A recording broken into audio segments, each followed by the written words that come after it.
Yung hindi lahat ng kadete ay gustong ang hising. Majority of our cadets ay gustong sumunod doon sa ating mga policy na ipinatutupad. Dangan na nga lang, meron pa ilan-ilan na matitigas ang ulo na hindi pa rin sumusunod doon sa mga policies and guidelines natin. But rest assured na yung mga ganitong cases ay hindi natin pinababayaan. Tanggal na sila.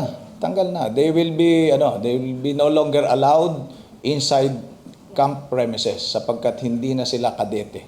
They can appeal, they can still appeal because that is part of due process. But as far as PNP is concerned, they are no longer cadets.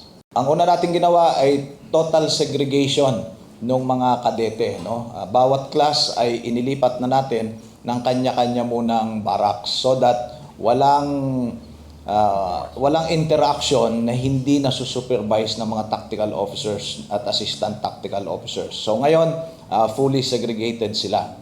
Number 2, maglalagay tayo ng mga CCTVs sa loob na rin ng barracks, sa paligid ng barracks, sa loob ng classrooms, at lahat ng mga areas na kung saan nagkakaroon ng iba't ibang activities ang mga kadete.